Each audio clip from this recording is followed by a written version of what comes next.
whatever city, the Christians were ordered to leave their homes or convert.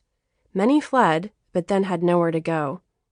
They knew that Christians who sought refuge at UN camps were often intimidated, attacked, or persecuted in other ways. "We want to know what happened to your family specifically," I told Daniel.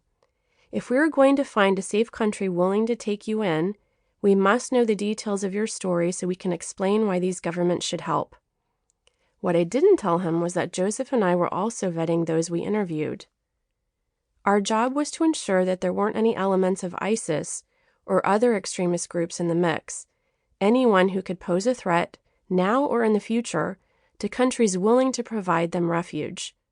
As former CIA counterterrorism and counterintelligence specialists, we had the perfect backgrounds for such an undertaking. By this point in the week, after meeting with hundreds of people, Joseph and I were beyond exhausted. We had to turn off our feelings in order to get through the interviews, which were filled with one dramatic story after another.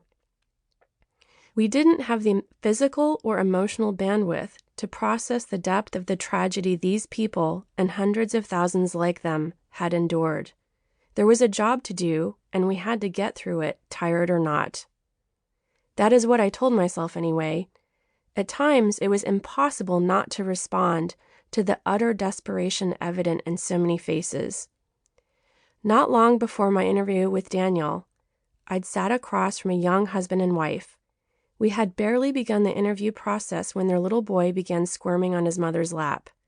Soon, he was not only struggling to get down, but he became quite vocal, breaking the conversation with the chatty disruptions of a bored toddler.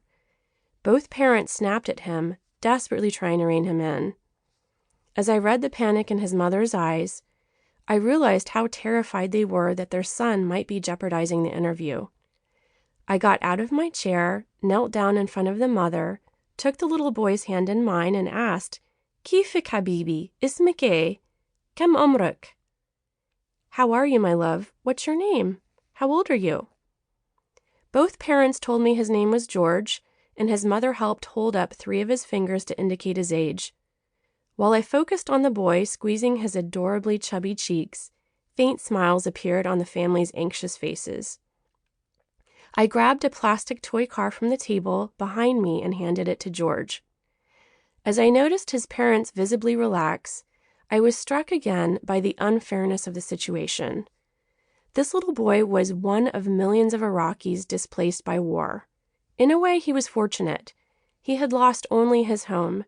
His immediate family was still intact. Now his father and mother were desperately trying to get them out. They had no idea who we were or exactly what we were doing, only that we were working to find a safe haven in another country for 100 or more Iraqis. After concluding our interview with George's parents, we'd conducted several others without incident. The interview with Daniel and his family proceeded like those before it until the family's 18-year-old daughter Miriam asked, "Can I please add my fiancé Hamed to the file? He is a convert from Islam to Christianity, and we are in danger if we stay here in Iraq." "Where is Hamed now?" Joseph asked. "He lives with his family here in Erbil," she explained. That's odd, I thought. Most Muslim families are not at all accepting when one of their members rejects Islam. "They are not happy about his conversion," she continued, "but he's not in trouble with them so much as ISIS." "Why is that?" Joseph asked. Hamed's mother used to be a Christian. She converted to Islam when she married a Muslim many years ago. When ISIS took over Mosul, where they resided, ISIS was looking for people to shake down for money.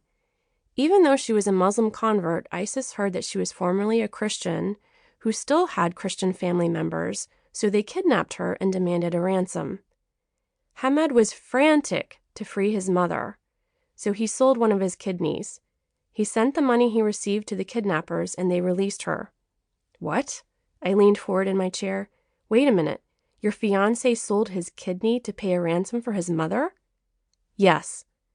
Joseph and I exchanged furtive glances. There was something very fishy about this story, and the more questions we asked, the stranger it got.